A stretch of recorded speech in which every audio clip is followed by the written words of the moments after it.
that's not going to happen. So we're not going to worry about that. Yeah, so Catherine, one of the things, while we're waiting for Valerie, one of the things that happened this week, somebody called. So I work both with youth sports and with amateur adult sports. And I should probably back up because I record this and welcome people for anyone who's going to watch the replay. So welcome to this week's Team Genius conversation about youth sports. I'm Ruth Nicholson and I work in customer success at Team Genius. My other work is with the GO program and working with youth sports organizations to help their organizations work better in terms of boards of directors and volunteers and staff and all of that administrative sorts of things, operations things that has to happen behind the scenes so that our players can actually enjoy the sports they love. So it's a small group with us today, and we did have a couple of questions come in. So I think it'll be good. With four of us, why don't we just introduce ourselves? Pierre, tell us about yourself and your work. Okay. Yes, I'm Pierre. My regular job, I work as customs here in Curacao. So, and beside that, I didn't fucking brush my hair. I didn't fucking do anything. Okay, I do help in the soccer field in our club. Let me say I'm a commissioner over there too. So one of the commissioners in our soccer club, Mahoma. So it's I'm mostly in the part of the youth department. So that's me. Ah, welcome. Catherine, remind us where you're from. I live in Hawaii. It's morning here, and I practice litigation, insurance defense litigation, esports law, and sports law. And I have a business called North Sports Risk Management. I wrote a textbook on sports risk management and law called Managing Risk in Sport and Recreation. Something I need to put on my list to read. And Valerie, feel free to introduce yourself in the chat. And so the first thing I wanted to ask you about, Catherine, we had some questions about safety rules and documentation and coping with reemergence of the virus. But one of the things that struck me this last week was one of the leagues that I work with actually sent out waivers from the league that basically said, if you play soccer, beware you could catch a virus. But they sent it directly to all of the players, not necessarily the coaches or the owners or the managers of the teams. It caught the general managers off guard. Are you seeing leagues doing that sort of thing, or are waivers still mostly a club and a team thing? I don't know. I haven't. This is the first I've become privy of this. I don't think it's that big of a concern. I mean, that the league probably wants to protect themselves, and those liability waivers are probably going to be collected and saved by the league, but that doesn't mean that the local organizations shouldn't do their own. I think that to protect themselves, they might want to read what the league is sending out. It may protect them and it may help them, but it may not, sounds like a larger multi-state group. Yeah, it was a larger group. Hopefully the league has considered all of the law in the various jurisdictions in developing the liability waivers that they're sending out. So those would be my concerns. Just, I would think that the league probably has put effort into that and probably has sought legal counsel on that. So probably not a huge concern, but that doesn't mean that the local organizations shouldn't do their own. And the reason why is because they may want to name themselves specifically in that liability waiver. They may have particular risks that are different than the global league. They might want to name sponsors that they have or venues that they have that they want to specify in particularity. So they need to look at their own. But you know, it's kind of interesting, and there might be some people who complain and go, I don't want to sign more than one. Yeah, actually, interestingly enough, one of the players reacted like, "Great, does this mean we get to play now?" Sort of ignoring that there were some other logistical things that had to happen, like renting fields or finding referees or, you know, the other stuff. Yeah. So it actually in the players triggered an excitement about this means, you know, we get to play again. Right. So I think that's causing a little bit of confusion. But one of the things that came from the soccer community was asking about the kinds of safety rules that we're seeing right now and how people are documenting them, because it's interesting to me as we talk to folks around the country where we've got states that are opening up. Some of them are spiking in cases, which is concerning, and others which are still shut down. We're still shut down in Washington. But the different rules that clubs and leagues are imposing. What's happening in Curacao? Are you grappling with what are those safety rules you're going to have to live with when the players return to play? That was an issue at first, but because they are opening the borders with a few other countries July 1st. So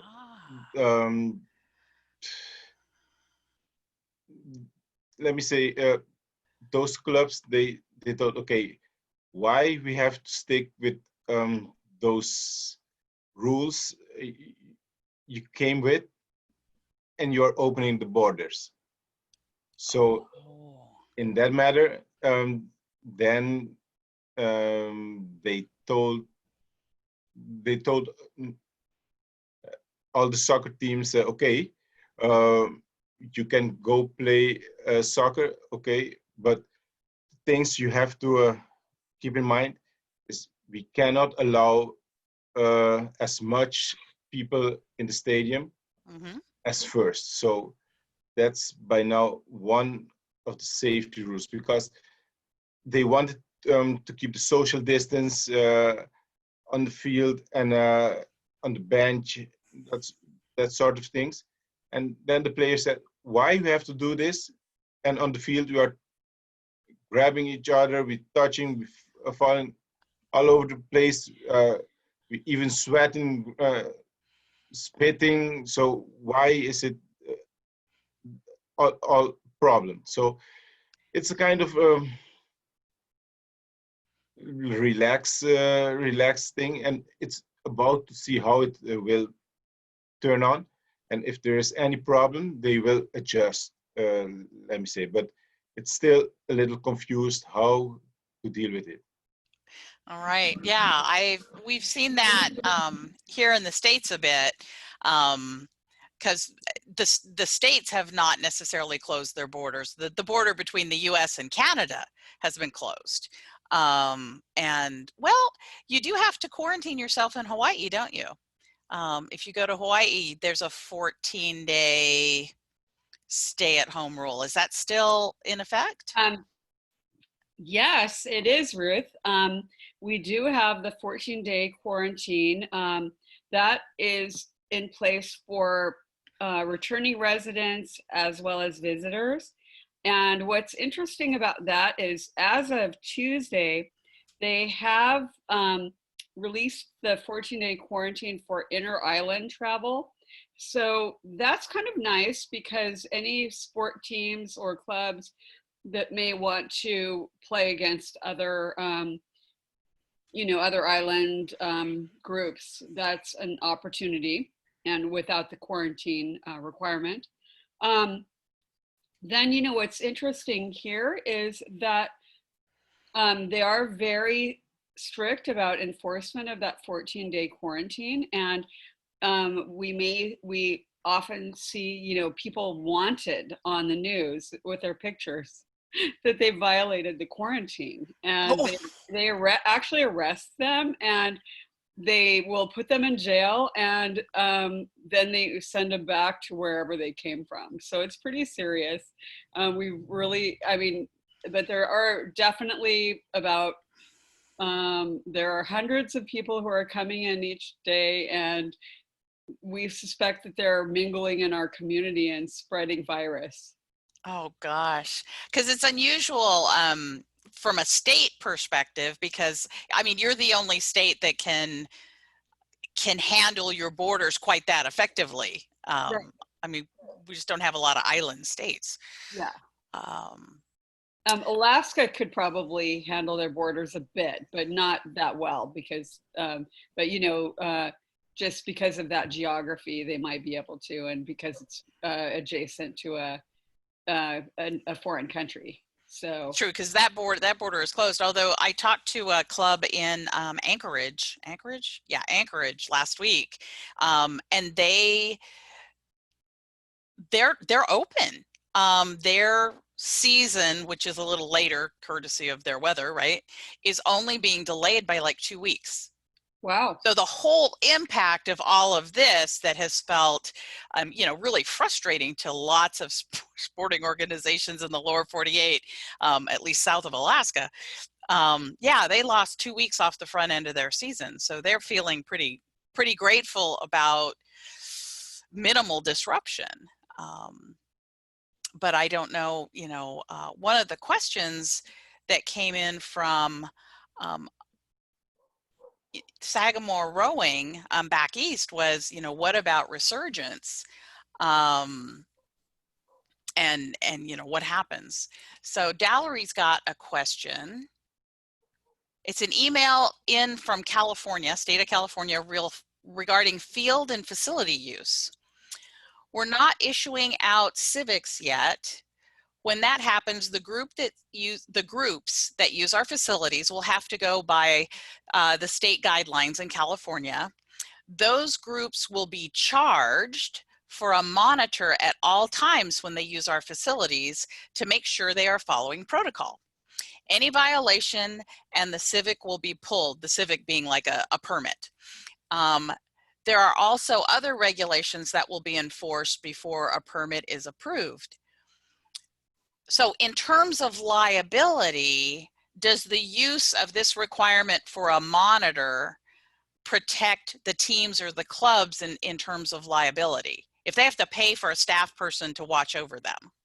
I actually think this is a fantastic idea.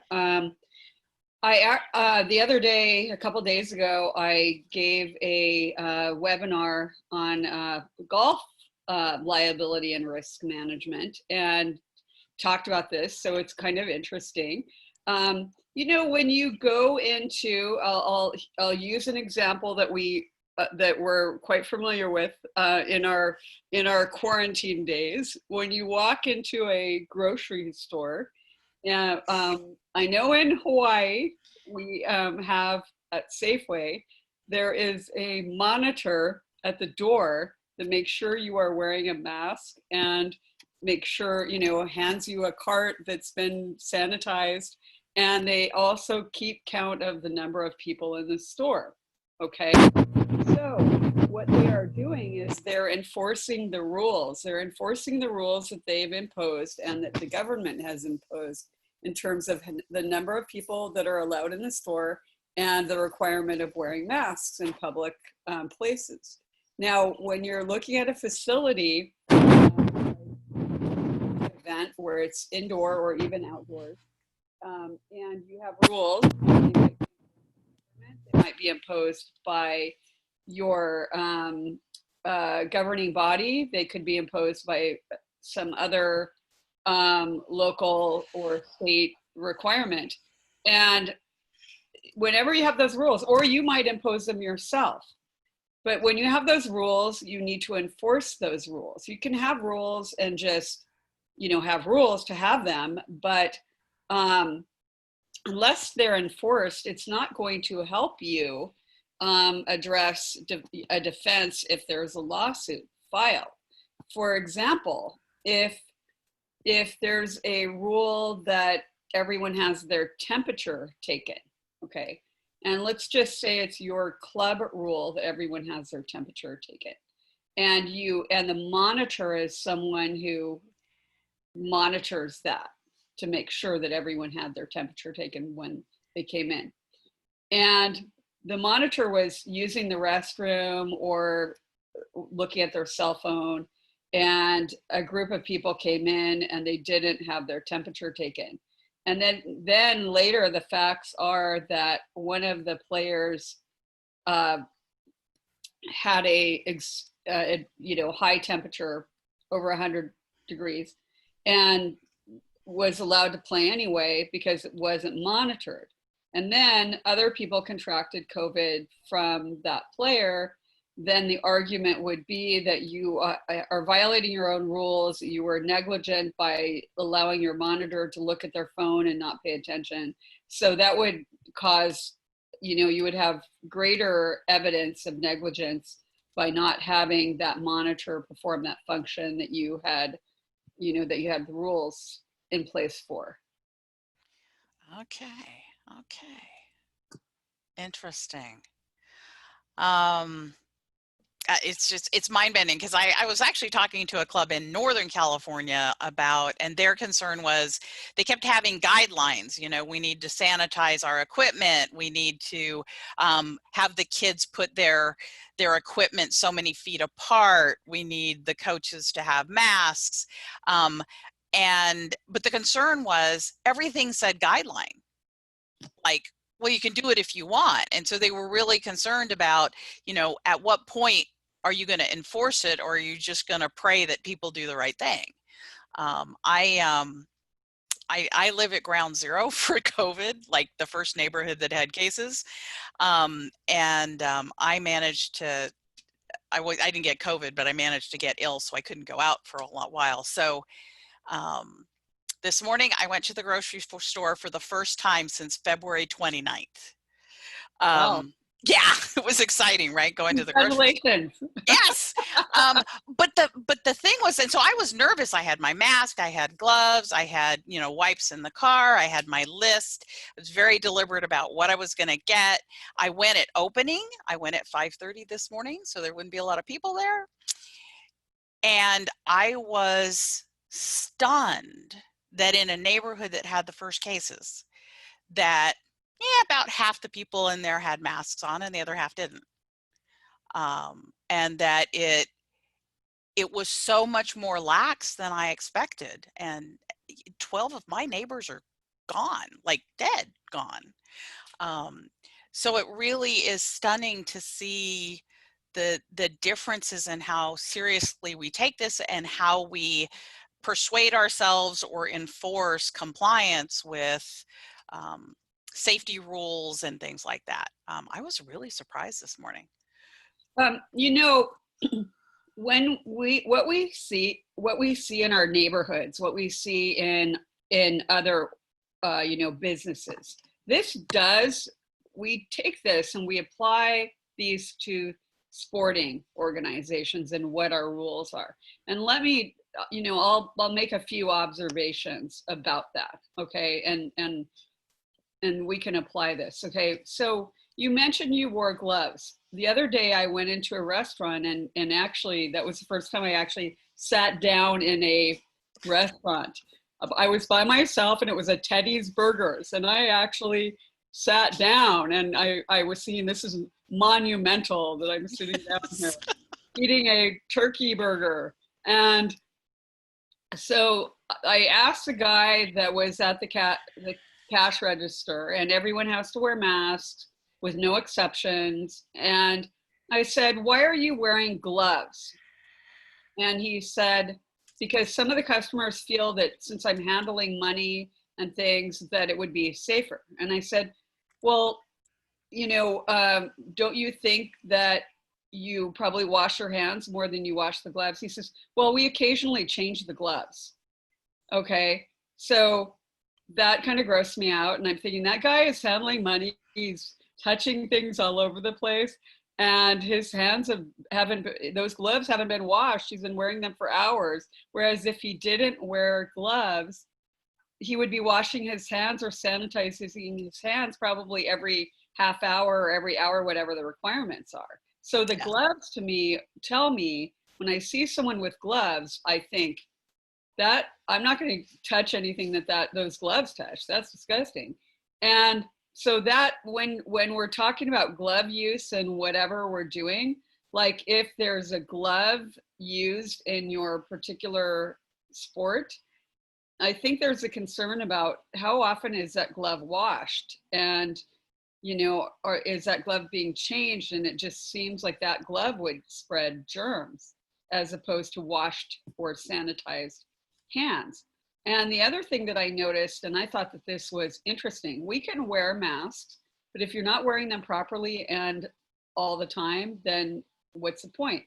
But the thing is, obviously we wear masks to protect other people from ourselves, okay? We're not really protecting ourselves with the mask, we're protecting others from our own coughs or whatever, or sneeze or whatever. So I walked in Long's, which is CVS, the other day, and I noticed that now as people are kind of, they're used to this and they're not so concerned in Hawaii because we don't have very many cases. One person, their face covering was a paper towel that they held up on their face. Okay.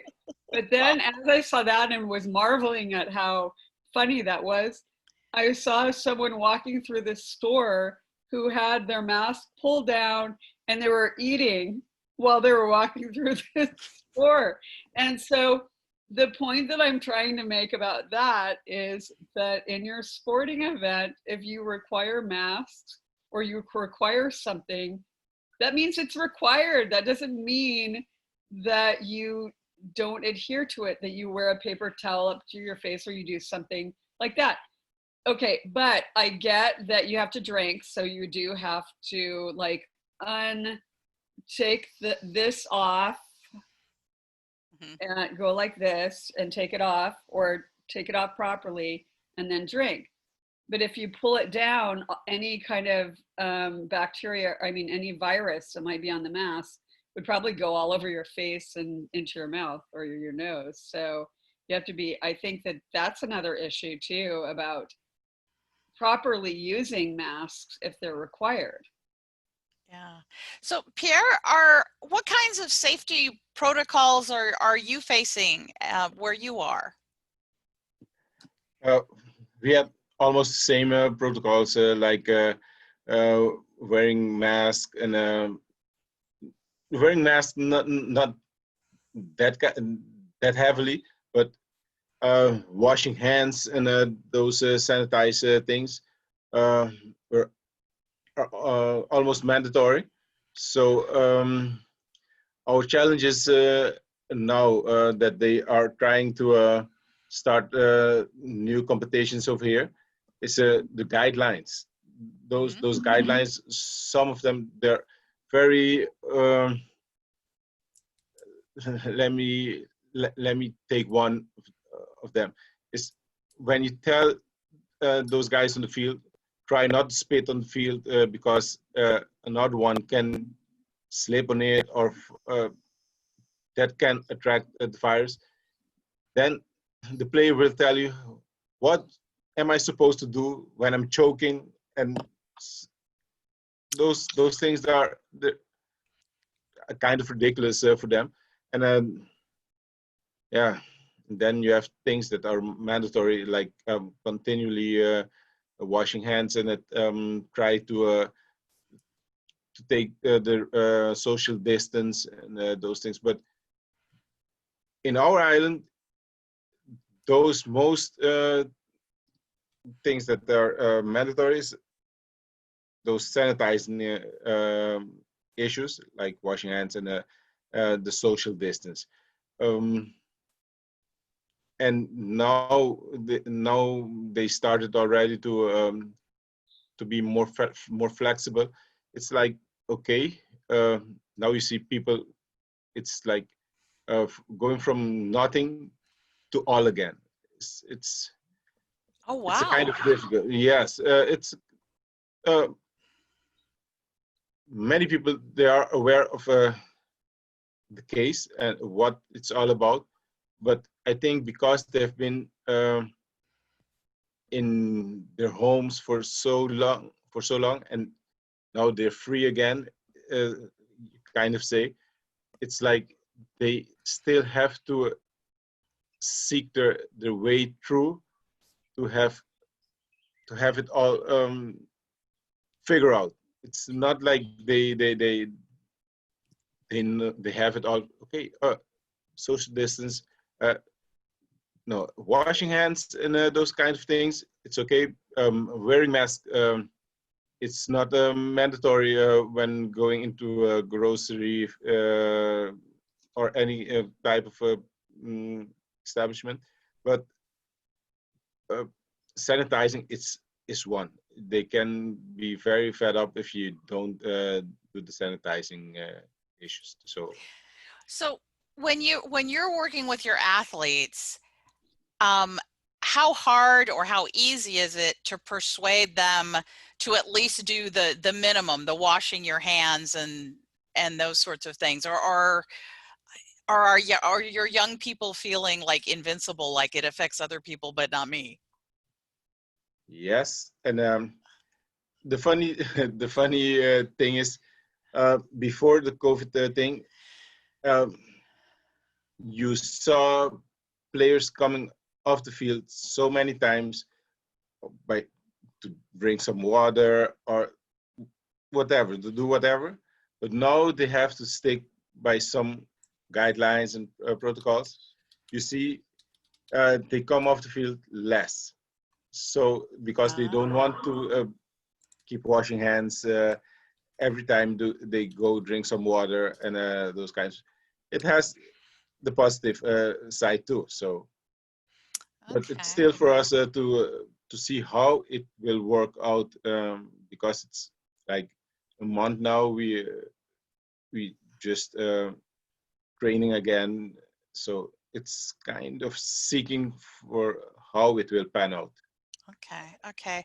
One of the things that I've seen in some places is there's a requirement not just to wash your hands, but say to take a temperature or for the parents of players to affirm that their children don't have a temperature and they've done whatever, they've washed their uniform before they show up to the field.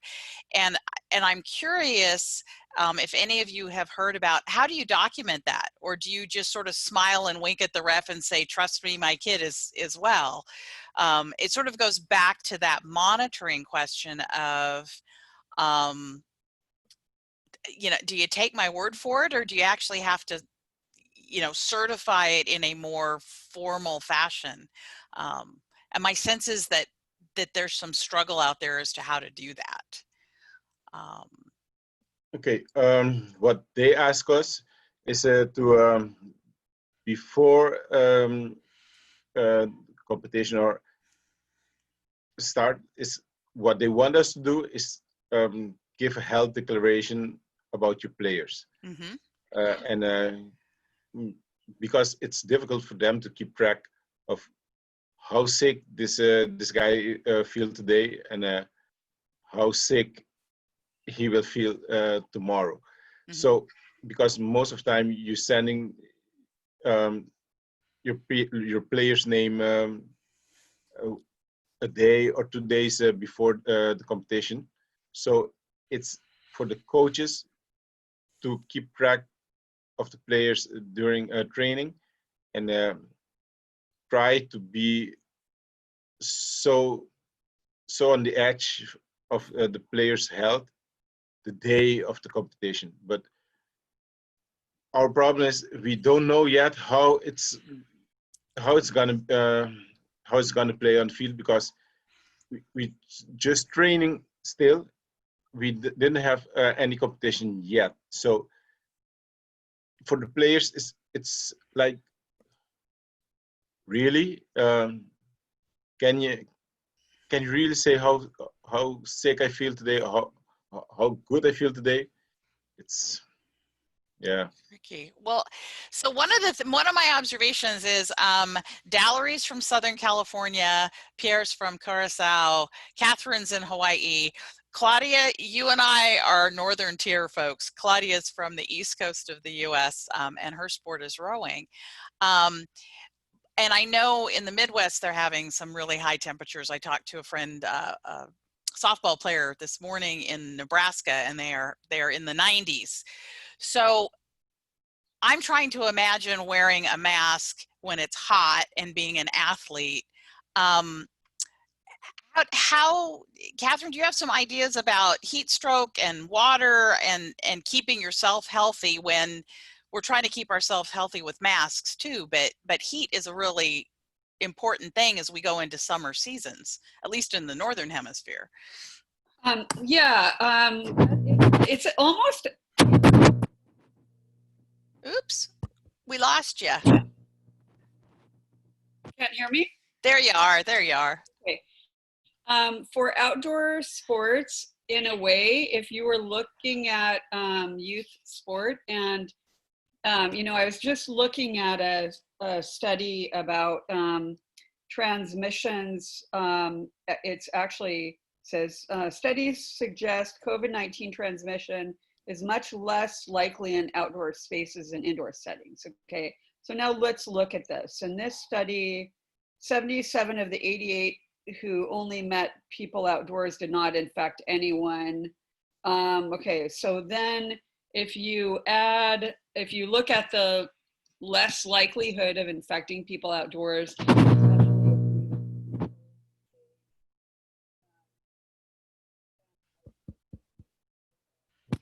and also that you're taking their temperatures, that you're asking them questions of whether they are around people who are infected or if they have any symptoms, and you're excluding those people from your play. Okay, so you've done everything you can reasonably do to have healthy people play. Okay, and then you tell them, don't touch your face. Okay, and you're telling them things like, don't, be careful about spitting, bring tissue with you in your pocket or something and spit in your tissue, or whatever. I don't know what you do. So you've excluded those potential risks, and you're doing everything you can for a safe environment.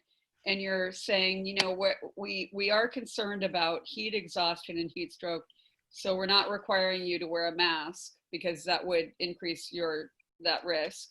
And we are actually having breaks so that you can drink water and space.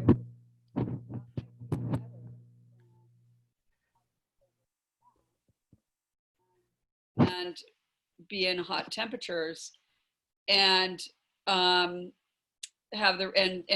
them avoid drinking water, like Pierre said, because they don't want to wash their hands, and then they have the higher risk of becoming ill or actually even dying or being transferred to the hospital because of heat stroke or heat exhaustion. I mean, I think you have to weigh the various risks. And I think if I were doing it, and I'm not saying this is for everyone in every sport, but I would probably be, if I'm screening people for the disease and I'm doing everything I can to make sure that people are exercising good habits, I would probably rather have them maskless and hydrated. Yeah. Oh. I've been wearing mask myself in this kind of temperature here on the island. It's quite suffocating, I must say. And even when night falls, it's like oh boy, when can I take this off? So because I work at the airport, when working at the airport, I have to wear the mask all the time. So when leaving airport and you go to the field, it's like something different because inside you have some air conditioning, and even so, it's like no, a kind of suffocating. So thank God we don't have to wear the mask all the time outside of those things. But I don't know. My main concern is how the referees are going to react to all these guidelines and things, because every referee has his own um, kind of things in his head. So I don't know. It's like I want to see how it's gonna work out for the first few games when they start playing games. Right. And you said that you're opening up on July 1st. Did I hear you say that? Yes, with Europe, Holland. We started already this week with opening with Bonaire and Aruba. I think we gonna open up with flights from Europe July 1st and Canada. I think. Um, I think the USA not yet, but um, it's it's challenging. Wow. Wow. Well, Claudia actually had a question about coping with resurgence in the virus. So here we are. We've got some places that haven't opened up yet, like where I live. We have Alaska that is fully open, and they're training and having games and those sorts of things.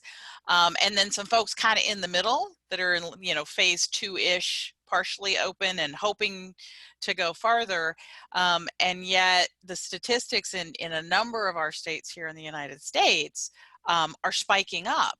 And what do you think is going to happen if we're in a place and it resurges? Like it doesn't go down, it kind of comes back and nips us in the butt.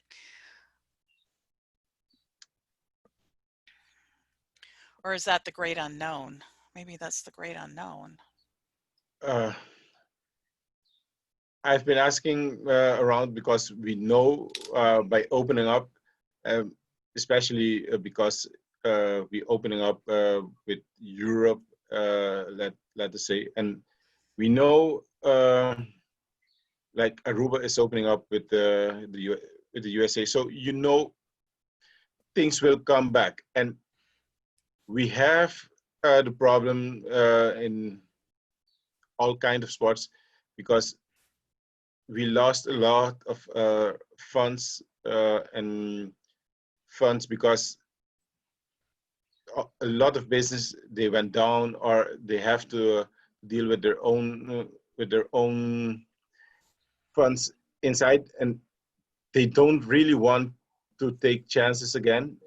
Like, okay, gonna spend some sponsorship on a team because they say, okay, we're probably gonna go in a lockdown again. Mm-hmm. We don't know yet when. They say probably. So it's a kind of difficult to like you're opening up. You're gonna start, but you still need the funds to keep things going, and that's what is going on right now on the island. It's that the reason why they gave green light to start the competition in the 2 highest levels, but their main concern are those side effects, like, okay, we're starting today, but we don't know what's going to happen tomorrow, and if we have to stop again. And they don't. Some of those teams they don't want to go in that kind of challenge. Yeah, I'm actually envious of both you and Catherine being on islands. because there's a simplicity in closing your borders there Right. that that other places don't necessarily have. So, However, it does destroy our economy oh, because we have 34% unemployment rate. But I was going to indicate that especially direct this a little bit to Pierre. Okay, so being on a hot, humid island, one day I was wearing a cloth mask and walking to my office, which is like a half block from where I was parking. And I was thinking, I can't breathe. This is ridiculous. And normally I wear like a surgical mask, which is very light and breathable, and that's way more comfortable, but they are disposable. And, so there's environmental issues, cost issues, and everything on those, but they are more protective. Okay. But then, okay, so I have a bunch of cloth masks, and none of them really are that cool. And I always comment because the only humans that I come in contact with are people who work in stores.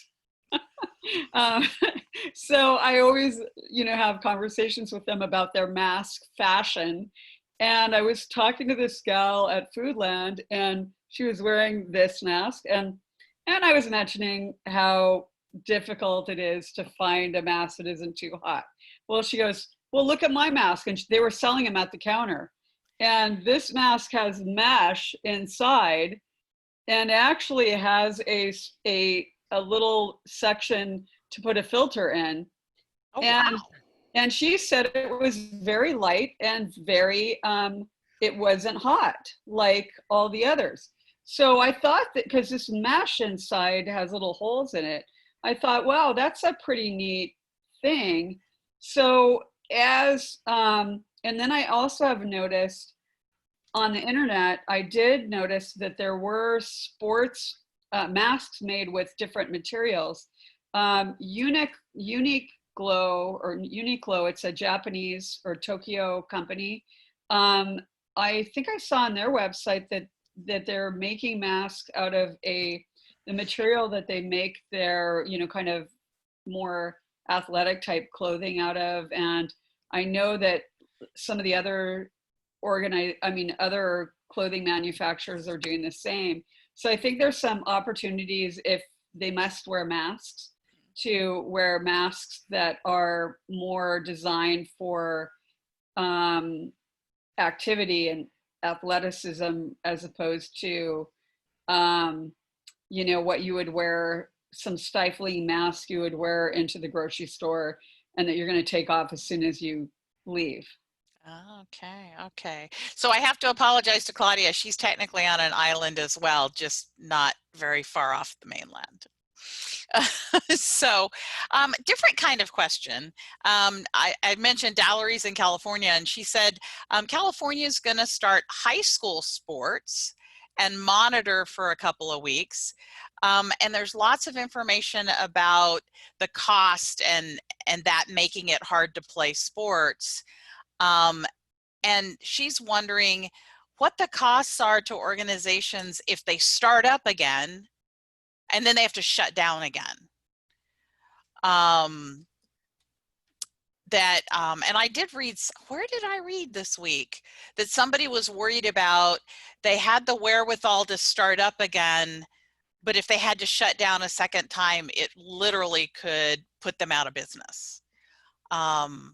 What would that look like? Either Claudia or Pierre, if you got to go back and you got to play soccer and you got to row and then you had to shut down again.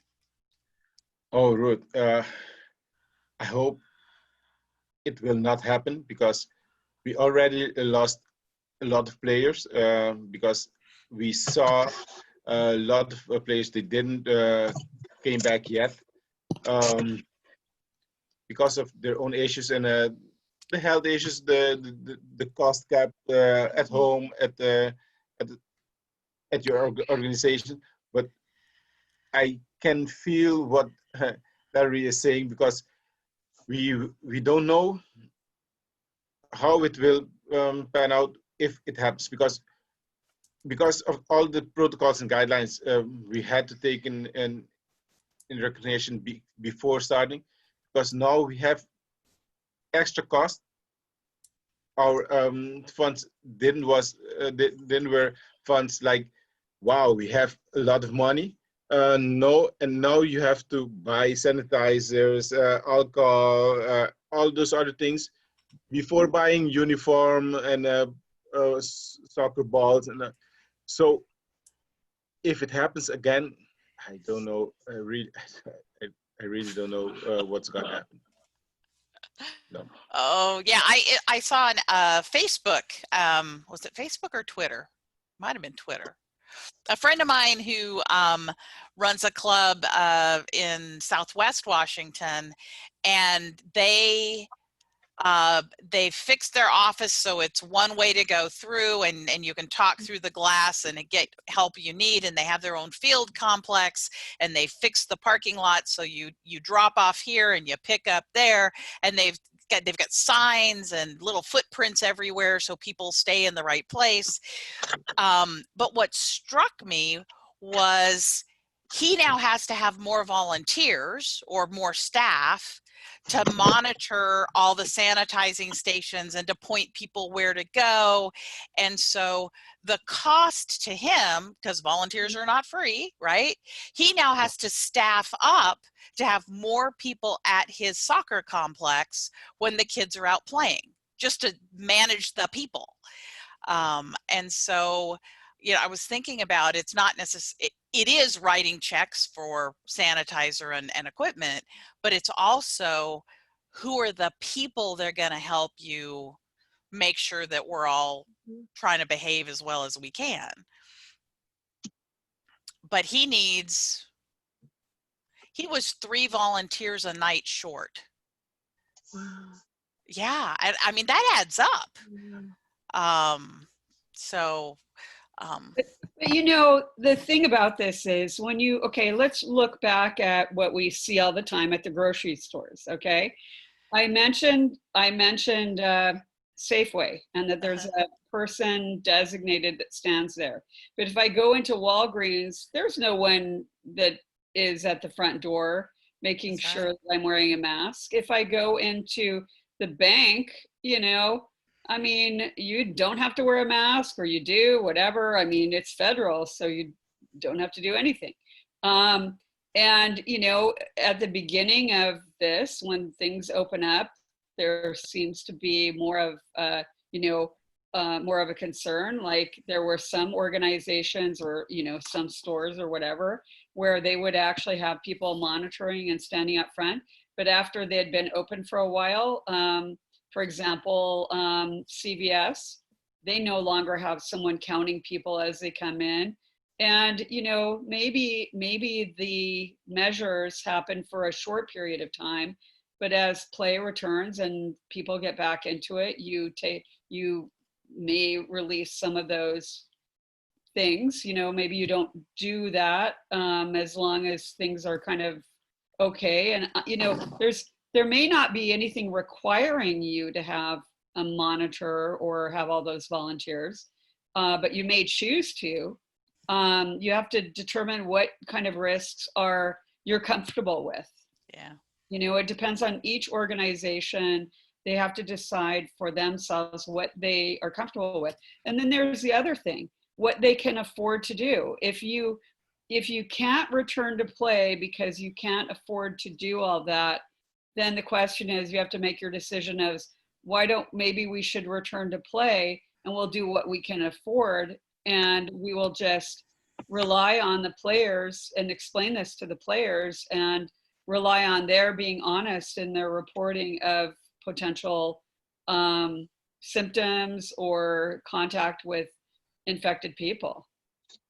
So I want to ask Claudia and Pierre. So for the athletes in your program that are all in, they're competitive and they want to get to the highest level competition they can. They are driven. And my experience with players with that level of passion is, you know, they don't let a little owie get in the way of playing. they're tough and they're going to play through whatever discomfort they're facing. In this instance with the virus, that may not be the best choice, but we all know athletes that are like, well, you know, it's only a scrape. I can still play, coach. How do you work with your players to help them understand that in this case, if you feel bad, it really does mean you shouldn't play? Well, I can speak to that. We haven't yet started with our juniors yet. We have clearance from the New York State governor to start with crew as a sport on July 6th, but we're still operating primarily with our adults in single boats right now. We've got a pretty strict protocol, and what we're looking at doing with our juniors when we have them back in is they are going to be screened, and they have to fill out something an electronic document before they're actually allowed onto the premises. And we're really not allowing for any kind of toughing it out mentality, because we're not just a youth sports team. We serve the larger community. We have adults. We have people up to 96-year-old people who row with us. So our safety protocol is a little bit larger than just the junior team, of whom we have some incredibly talented and incredibly tough national champions level rowers with us. But there's just not going to be a choice. The choice is, if you don't, if you don't feel well, you cannot row, because the larger risk far outweighs that. If we find that someone is sick or has been exposed, we're going to have to close down for everybody, and that really isn't fair. So it's going to be presented in that kind of context. That it really is, we are at the ultimate team sport, and we're going to be pulling together through this whole adventure. Oh, So that's that. my short answer to that. There really is no choice or no option to play injured, play sick during this. They can play with they can play with bloody blood coming out of their legs, arms, hands, whatever. They can play with they can row with sore muscles, whatever. But any of the CDC enumerated items, that's it. They're not going to be allowed anywhere near the facility on that day. Oh. And we're mostly concerned with like, our teams are small. Like, what if our coaches get sick? And then nobody gets to row. So it's we're still navigating some of this stuff right now, and it's tricky. Wow. So I thought Okay. the question that was posed about the risks of financially starting and stopping, that's a really good question, because I'm sure you all have clubs that were hit particularly hard in March. Yeah. And we're still trying to crawl our way out of some of that mess before we get ourselves into the new mess. So it's Right. tricky. It's not Well, fun. and for clubs who gave refunds, perhaps in March or April, some did. That means that there's not as much in the bank account if you had to make yet another adjustment. And then there were other clubs that didn't give refunds at all and have members who are less than pleased. We had clawbacks. We had thousands of dollars in clawbacks. Wow. And that is a very uncomfortable place to be in. Yeah. So yeah. That's not fun right now.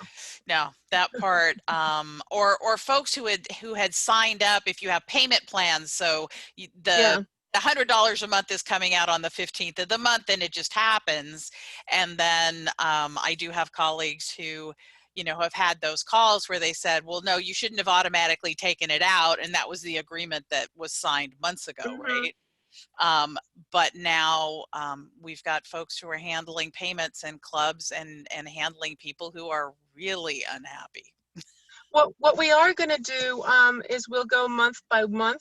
There are a number of rowing clubs that are doing this. They're going in 4-week stints. So if there is like an interruption, a 2-week interruption, it'll pick up next month, and it'll just get pushed back. So we're not going to do the 3-month long program. We're going to be doing month long month to monthly month. chunks, so that hopefully we can avert some of that. But where our goal is to not be caught in the shutdown, open, shut, open, shut, open, shut. Our neighbors, which is a sailing school, they just had to close down last week because one of their staff members came down with COVID and they had to shut down for 2 weeks. Wow. We don't want that to happen to us. So. Right, right. Okay, so I have been to Long Island. I had an aunt that lived on Long Island, and I have worked and played in Hawaii both. So Pierre, I've got to put you on my list. I have got to go visit you someday. I've gotten as close as Barbados, but that's not quite there. You're all welcome. You're all welcome in Curacao. Oh, I Hope to would see you love. soon. Oh, that is wonderful. And I have been to California where Dallery is. We'll wrap this up. Would love to see you next week, even if it's a small bunch. Send us your questions or your concerns or ideas you're looking for, so folks can help you with ideas as to how to survive this really weird time. So thank you for joining us today. It is so good to see you all. Aloha. Thank you. Aloha. Okay. See you soon. Bye. All right.